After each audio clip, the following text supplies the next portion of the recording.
Hi everyone, and thanks for coming to this talk.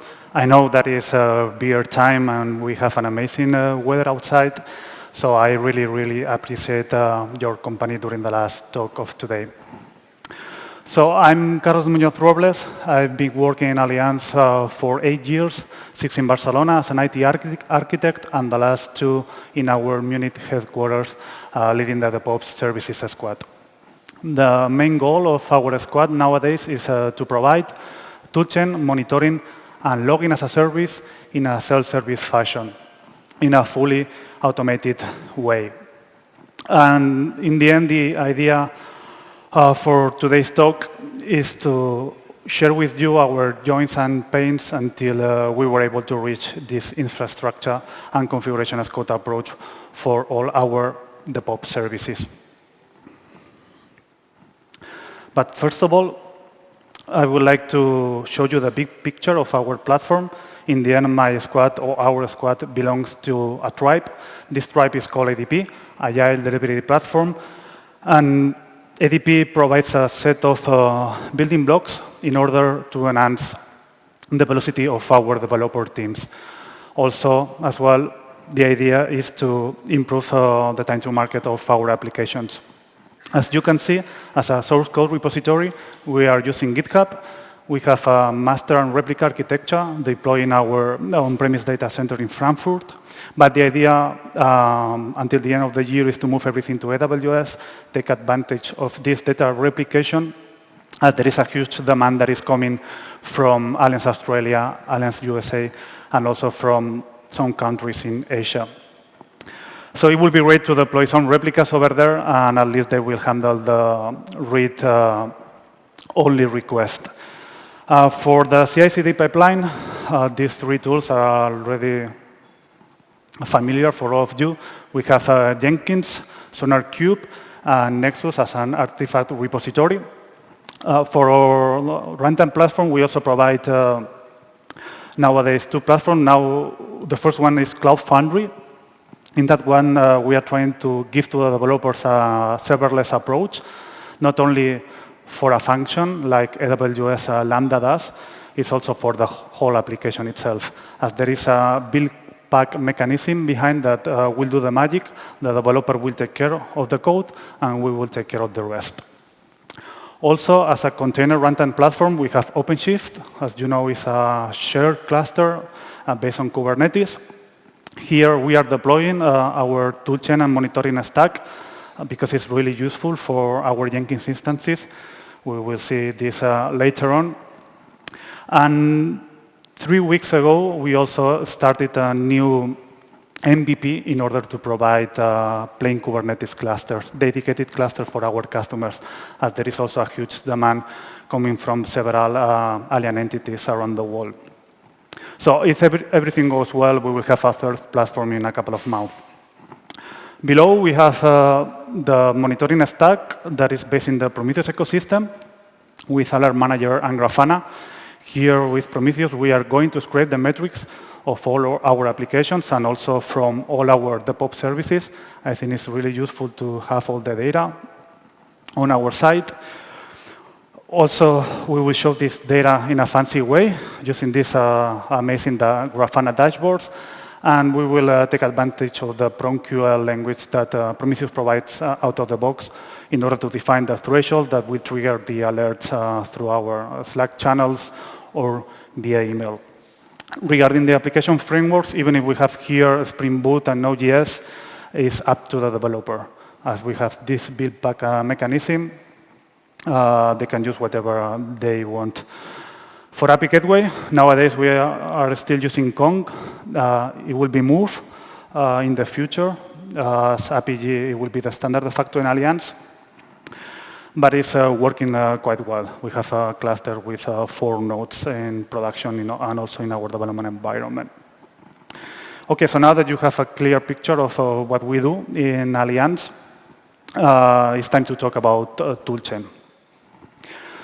So when I moved to Munich 2 years ago, this is what I found out, the legacy. You know, legacy is everywhere, unfortunately, and we need to deal with it. At the beginning, all our services, and in that case, at that time, 2 years ago, we only provide Jenkins and Nexus, 46 and 25 instances in total, were deployed in a couple of Docker hosts. As you can see, they were always in a huge load. This solution was a single point of failure. One container was pretty greedy, could take all the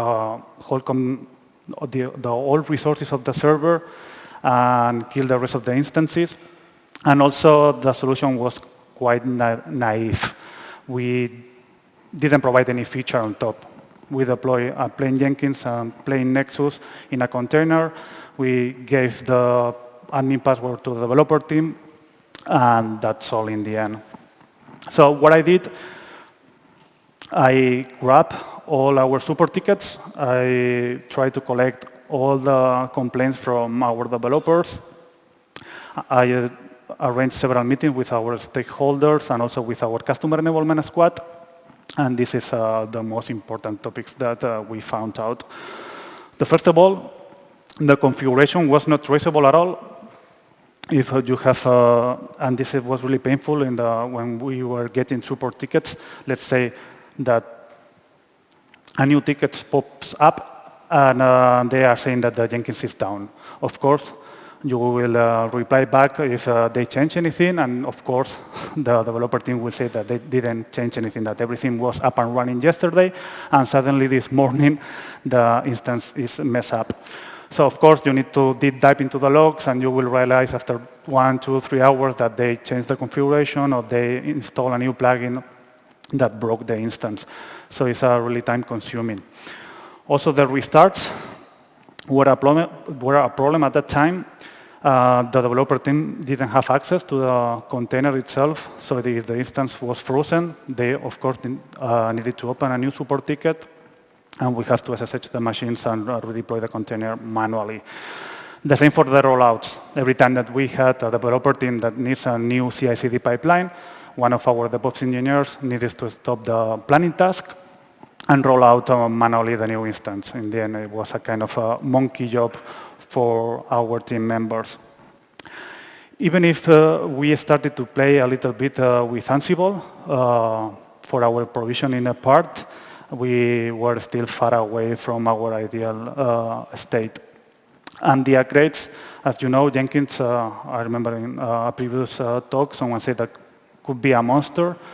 Yeah, and you have several snowflakes Jenkinses around Allianz, and every upgrade was tricky and different.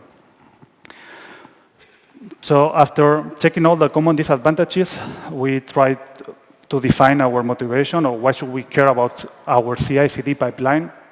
And in that case, it's because it's an important single point of failure and it's critical for our development and release.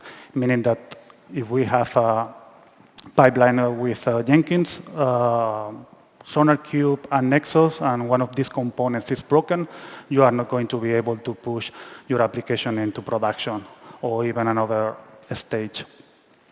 And of course, if there is a security vulnerability and you are in a rush and the CI/CD pipeline is broken, it will be a huge escalation even to the board members.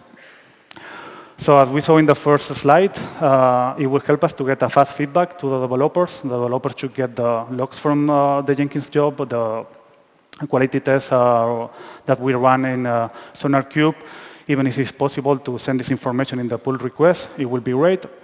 The idea is, of course, to detect and fix the issues early before we put our code into production. Avoid integration hell, of course, if we are using this continuous integration approach. At least we will reduce the number of these huge integration or these merge conflicts at the end. And also, if we are using this continuous integration, continuous delivery, and continuous deployment, if we are using the last one, that meaning that we are going to push our application into production without any human interaction, we will get a faster time to market. Okay, so now that we have the disadvantages and our motivation, we arrange also several brainstorming with our team members, and we define this ideal state. So the first step is that the solution should be maintainable from the customer side. meaning that the customer should be able to access to the logs and to the container by themselves. Also, the solution should be traceable, meaning that every change should be persisted somehow. Understandable, meaning that we should provide a human-readable way for our configuration. The idea is try to get rid of these XML files and use a YAML approach. Also, and I think for me is one of the most important, the solution should be reproducible. And is, in the end, if, for instance, if we have Jenkins instance that is broken, we should be able to spin up a new one and copy-paste the configuration and get the same error. So this will help us a lot in critical situations and also during our support time. Version, this is also related with traceable. Every change that we do in our configuration should be versioned. And as you know, we are using GitHub Enterprise, so it was a really piece of cake for us. And this will help us to roll back to the previous configuration if we made a mistake in our repository. And also will give us a better understanding of what happened when we compare both commits. And last but not least is to avoid the manual rollouts. No one in our team wants to do monkey job. They only want to do clever things. So talking about the manual rollouts, what our idea and what we did in the end is we created a self-service portal written on Ruby on Rails, everything fully automated, taking advantage of Ansible. The services that we are providing nowadays, we provide GitHub Enterprise instances, organizations, Jenkins, Nexus, and SonarQube instances for the runtime Pivotal Cloud Foundry organizations and OpenShift projects that in the end it will be a kind of Kubernetes namespace. For the monitoring, we provide the Prometheus ecosystem and 4 different ELK plans. Here, 2 out of 4 are cluster solutions, but it will depend on the logs that our customer need to ship to Logstash.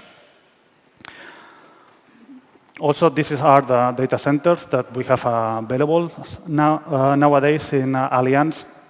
Also, you can see here our KPIs. We deploy our first Jenkins instance in OpenShift the end of March, and we were able to reach this amount of 60 instances at the end of the year.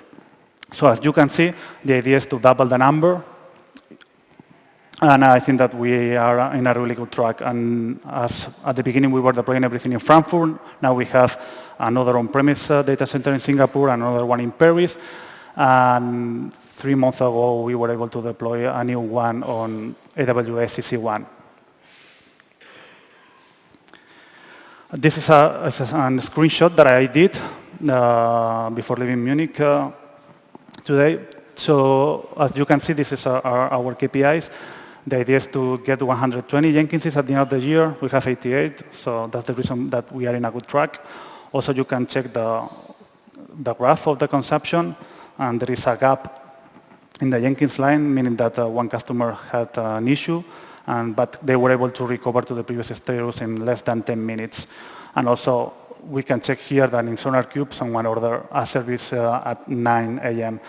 So this is the only way that we will realize if someone is ordering a new instance, because in the end, there is no interaction from our side at all. But the most important fact here is like between toolchain and monitoring, we are really close to have 1 terabyte of consumption. And it's increasing on a daily basis. So let's talk now about our self-service portal. This is how our ADP Hub, that is the name of our application, looks like. It's not only a self-service provisioning tool. We are using this one also as a billing and reporting tool as well. So the first step is to create a billing account, because in the end we need to charge back our consumption. If we are deploying new instances on AWS, our customers or our developers teams need to give us the money back plus our overhead. So once they open a billing account, they are able to start to order a new service. So they will see this screen. Now we are also improving the user interface in order to provide several columns and get a better experience for our developers. But nowadays this is what we do. We have a list with all the services available. And here in this demo, what we are going to see is the deployment of a Jenkins instance. In the second step, we are choosing a data center. We can choose all the ones that are available nowadays. We check, or we fill up the name of the project. This is a demo that I ran in the last Jenkins Wall. And later on, the last step is only to provide an admin user. This will be the user that will have access to the project on OpenShift.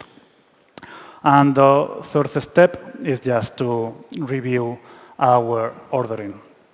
So let's have a look how the workflow looks like when we click this button. So here we have the user that goes to our ADP Hub application, order new Jenkins instances. We will send a commit automatically to our Ansible inventory with the new data. This repository already have a webhook predefined, so it will trigger one or several Jenkins jobs. And each Jenkins job has Ansible playbook associated. So this Ansible playbook will trigger several calls to the Kubernetes API, and we will deploy the services that the customer ordered through our self-service application. But here is, as you can see, we have a personal configuration repository. This is when we start to talk about configuration as code. So this is the new paradigm, and it's tricky for some developers. We should avoid to touch the user interface of our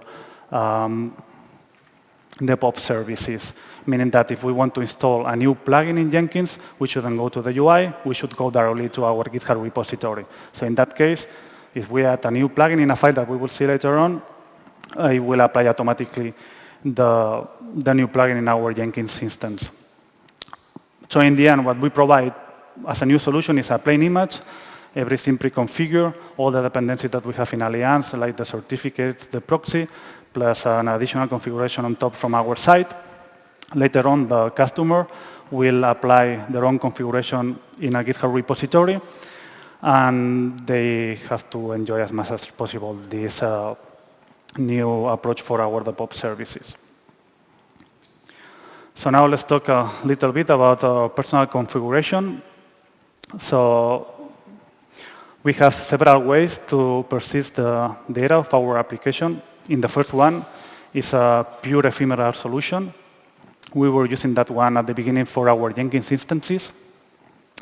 But every time that we redeploy the instances, we were losing the history of our Jenkins jobs.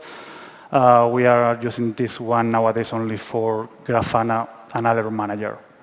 The second one is the old way. So you configure everything at the beginning, and later on you will start the service. So it doesn't make any sense if we are using a configuration as code approach. The second one is also pretty similar to the second. It's the one that we will use for a database migration. The fourth, and is the one that we are using for SonarQube and Nexus, is a partial reset. So here we provide a PB because we need to keep our artifacts alive in a persistent volume. And the last one is that the solution that we are applying nowadays to our Jenkins instances is a merge, partial merge with the Jenkins job that we have persisted in a really, really small PB. So what do we need to persist in our DevOps services? So of course, we need to persist the configuration in all of them. But I would like to outline at least the most important thing that we are going to use.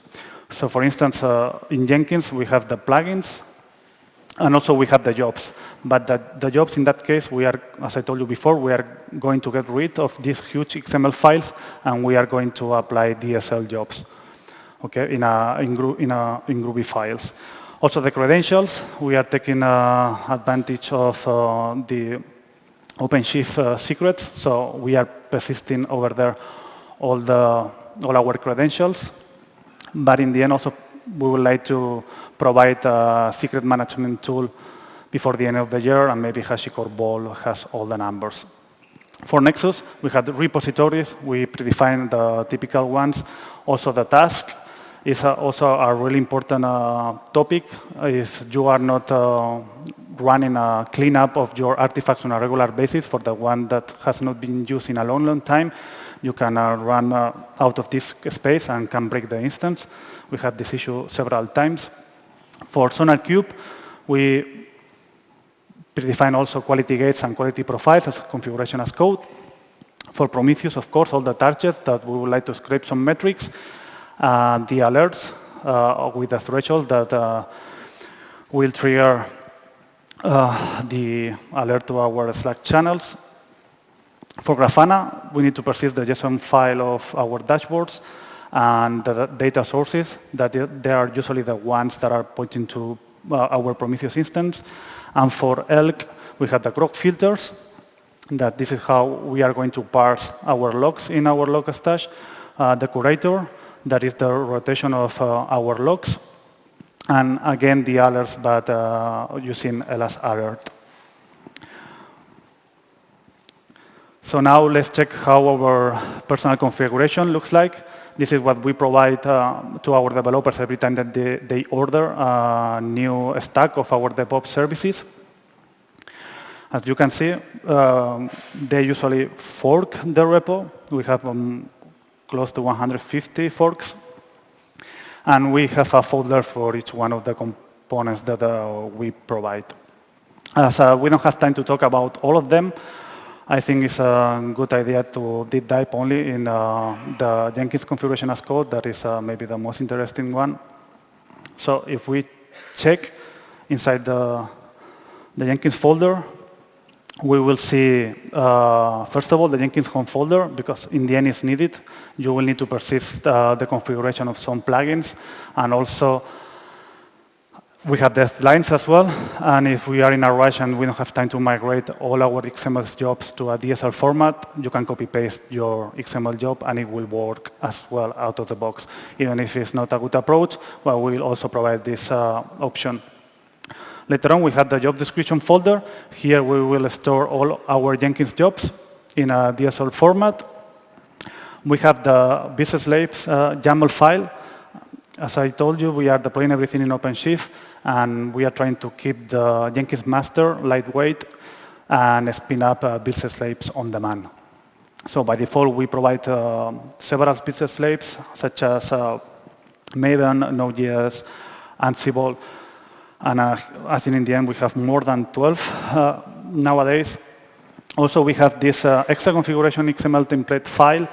Here, what we are going to do at the end is to merge with the default config XML file of Jenkins and apply both configurations at the same time, and the plugin file. So here we are going to define the plugins that we are going to install in every redeployment.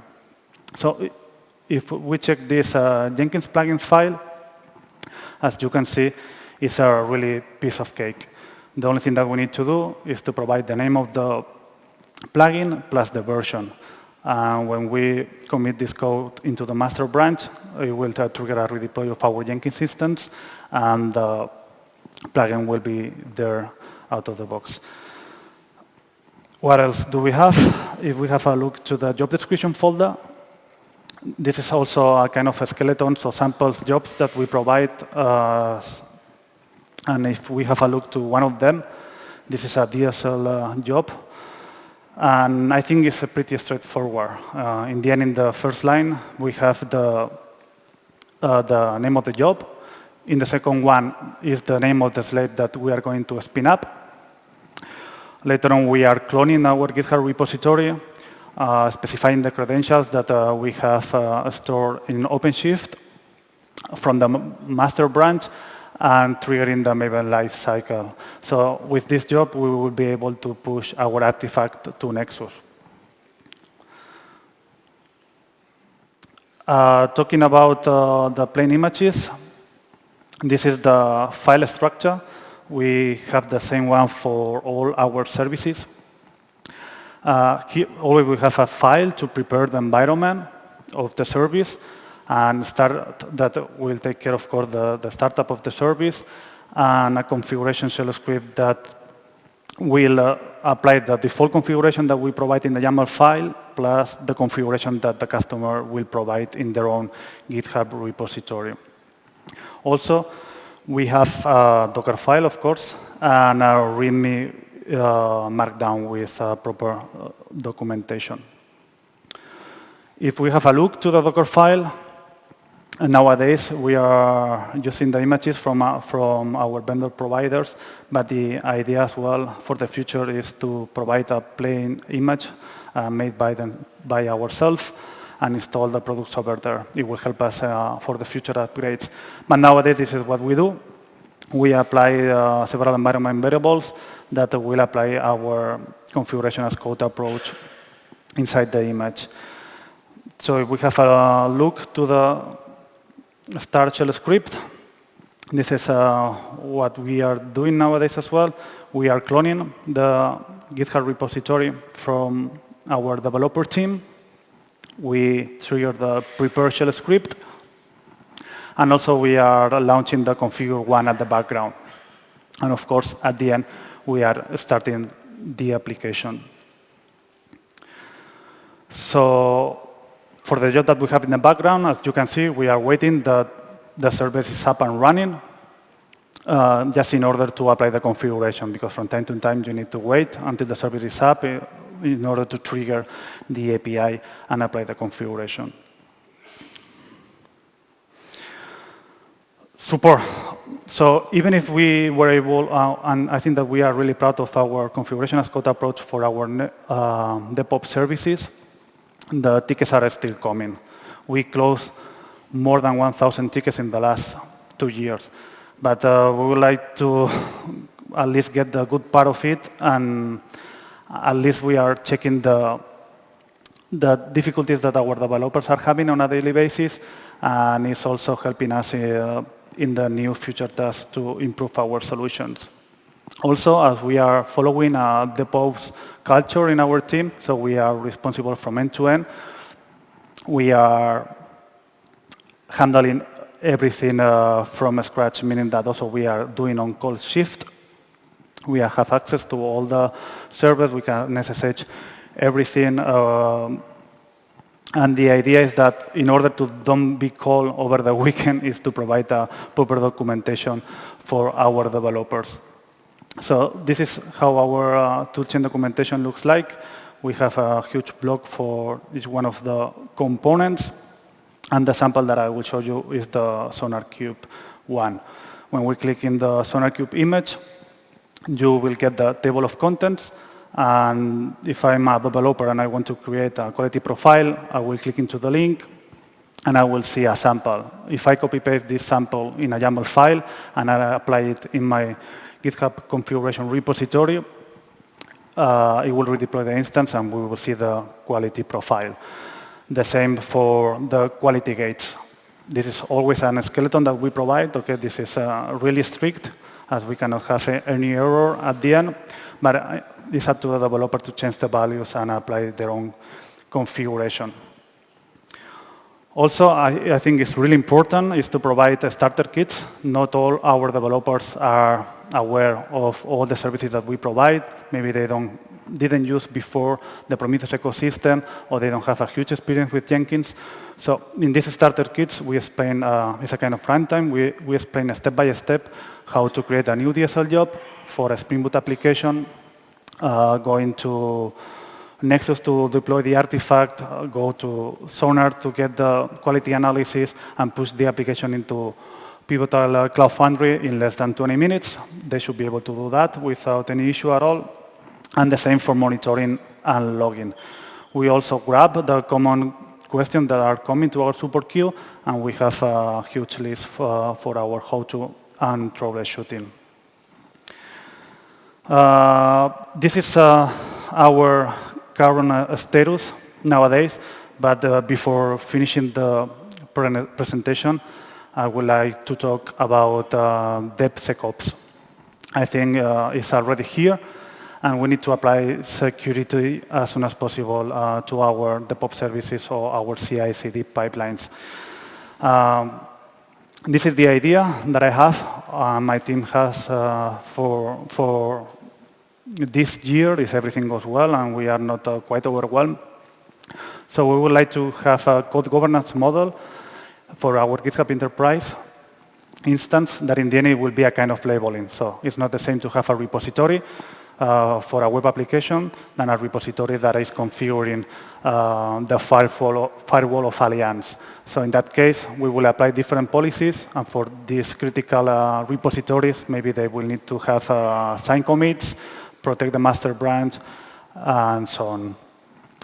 Also, we would like to put check marks on top of GitHub to avoid that some developers can push like maybe an AWS token or a password by mistake, because it could remain over there forever in the history.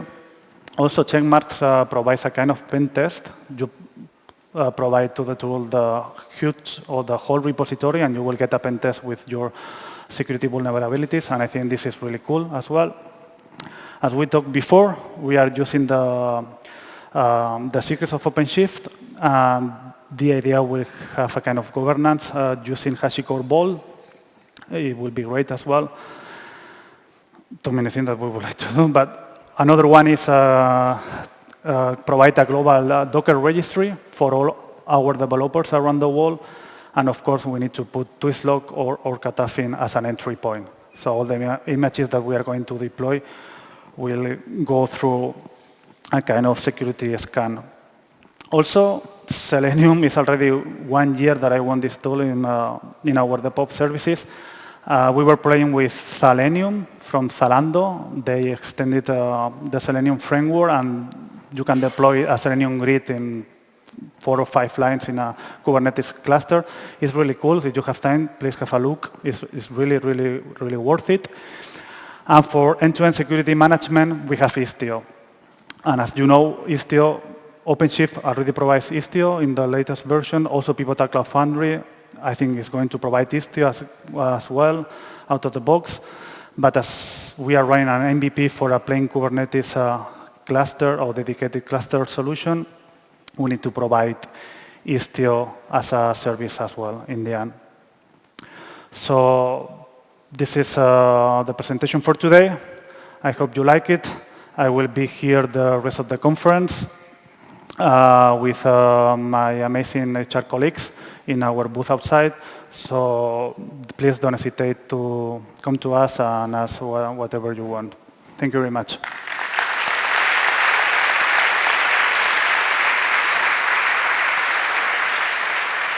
Thank you. I think my colleagues from the mics are not around, so if there are any questions, we'll do our best. Any questions? Okay. Espera. Vale.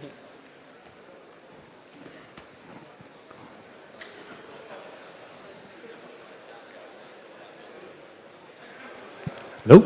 Yep. Sorry, Thank you very much. I really love the talk. Thank you. I'm amazed by the amount of tools that you guys are using. So I was always thinking, how much time does it take to train or have somebody in the developer team to be productive when you have so many tools?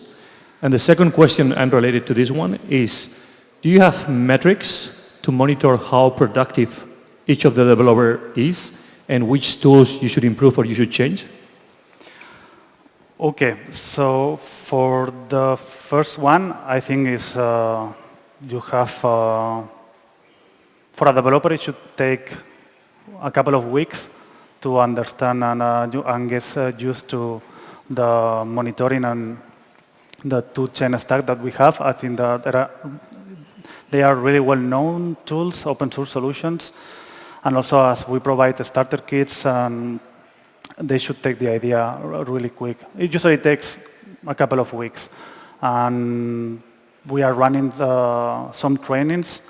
And of course, if the developer is really clever, maybe it will take only 1 or 2 days. Regarding the KPIs, what we do, we deploy the node exporter in each container, so at least we have the metrics from each one of our services.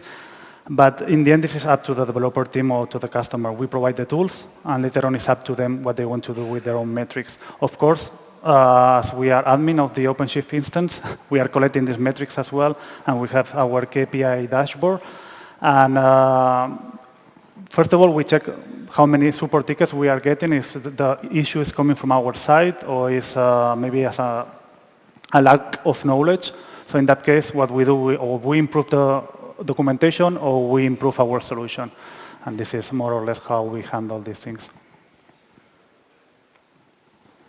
Yeah, there's one or two on there.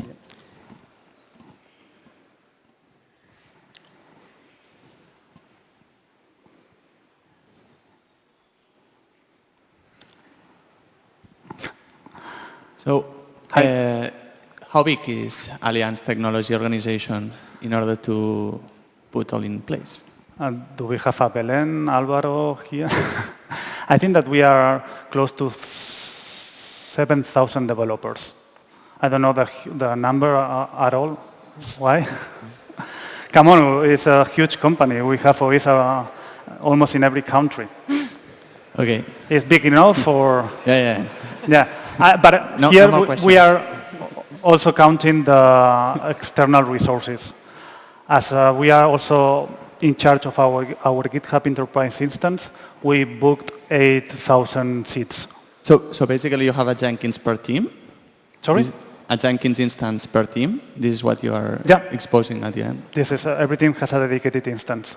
This is the approach that we would like to follow.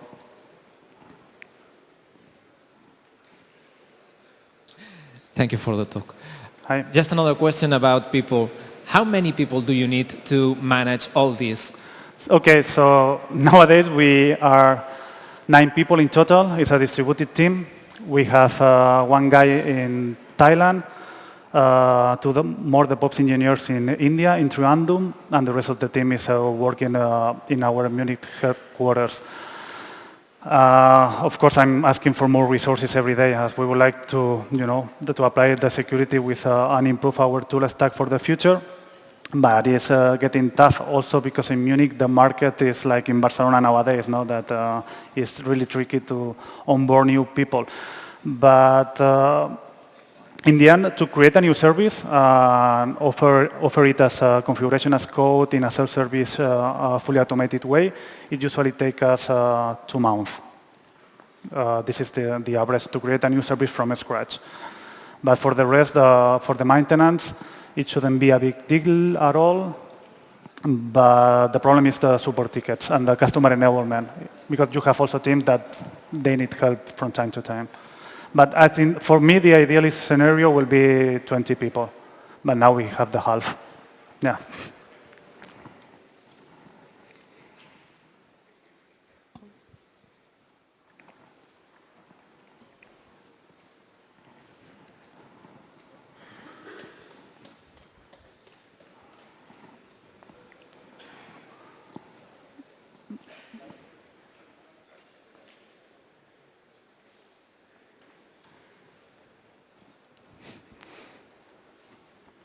Hi. Thanks for the talk. I wanted to ask, I'm a bit surprised that you are choosing 2 different platforms like Cloud Foundry and OpenShift, and at the same time you are saying that you're also planning on deploying something in plain Kubernetes. Yeah. I'd like to know why that decision, because... There is a reason. So our first Cloud Foundry foundation was deployed 3.5 years ago. And OpenShift, I think that was still a kind of proof of concept solution, if I'm not mistaken. So later on, as you know, Kubernetes, containers get trendy. So we provide also a container runtime platform, because I think that it's still useful to have Pivotal Cloud Foundry for a microservice architecture and provide this serverless approach. But of course, the third platform is in order to try to get rid of the license, because they are really, really expensive. If we are talking about OpenShift, on-premise is still manageable, but when you are going to the cloud,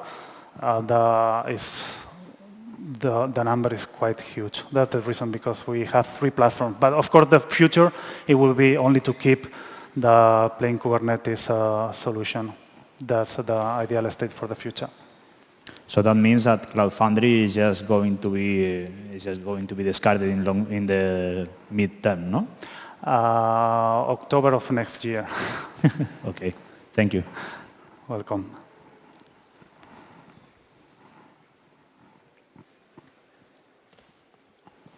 Hi, thanks for the talk. Down here. Okay, sorry. So I want to ask, what's the internal process to have a new tool added to the catalog? Okay, so as I explained before, we have a customer enablement squad.